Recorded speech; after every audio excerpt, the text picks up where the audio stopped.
તળાજા તાલુકાના ભરાપરા ગામે આજની સાંજ ક્યારેય ભૂલાય નહીં તેવી કુટુંબી ભાઈઓ વચ્ચે વેરી બની ગઈ હતી.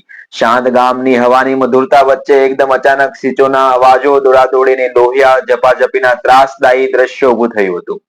શરૂઆતમાં લાગતું હતું કે માત્ર જમીનના લાઇટ કનેક્શન અને વાડી પાસે ઉભા રહેવાના નાના મતભેદથી વાત વધી ગઈ છે, પરંતુ આ નાનો ઝઘડો પળવારમાં ખૂબ મોટું સ્વરૂપ ધારણ કરી ગયું હતું.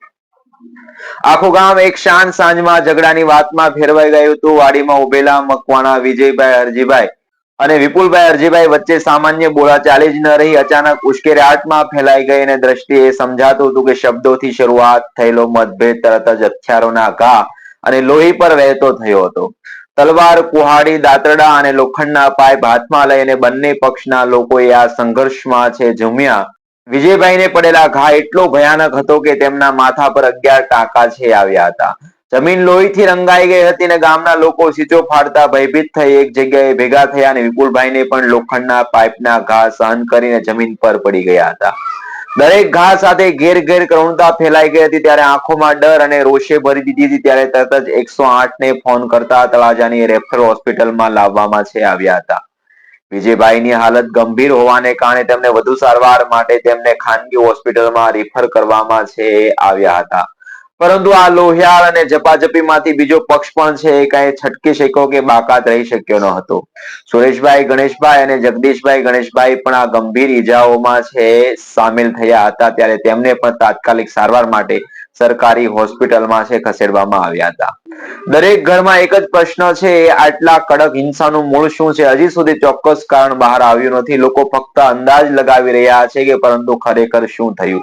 પ્રથમ ઘા કોણે કર્યો, કોણે ઉશ્કેર્યા છે? આ સવાલોના જવાબ માત્ર પોલીસ તપાસ બાદ જ છે જાણી શકાશે. પણ આ સાંજનો સમય, શાંત ગામ અને પળવારમાં છૂટી ગયેલો લોહિયાળ ઝપાઝપી આ ઘટના અને છે ભારાપરા ગામના લોકો માટે ત્રાસદાયી અને કરુણ દિવસ બની ગયો જે તેમની યાદશક્તિમાં ગાઢ અસર છોડી ગઈ છે. ત્યારે ગામના ક્યારેક શાંત રસ્તાઓ, વાડીના ખૂણાઓ અને હવે માત્ર આ લોહિયાળ સંઘર્ષોથી યાદો ભરી રહી છે.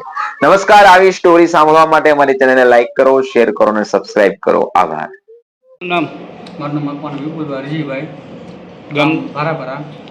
શું બનાવ બન્યો? આજે હું બનાવ બન્યો છે. બે ભાઈ અમારા છેડો છે કે ઊભા હતા. મારા કાકા આવ્યા પહેલાં, પછી મારા એનો નાનો છોકરો આવ્યો, તલવાર અને ધારી લઈને આવ્યા, કવળ લઈને આવ્યા. એની નાની દીકરી કવળ દાંતું લઈને આવી.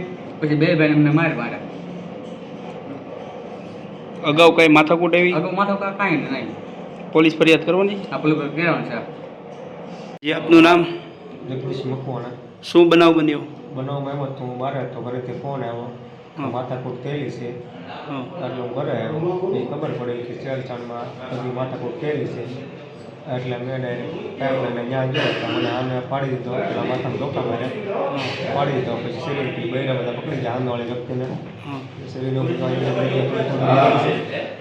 પછી સામેવાળા વ્યક્તિને મારા બસવા માટે સામે વ્યક્તિ માટે શરીરનું બધું હતું, તલવારનું બધું. તમે મારા બસવા માટે મેં હાથ મારી દીધો વ્યક્તિને. એટલે એ લોકો મારા ઘરના બૈરાને મને નીકળી ગયા નથી.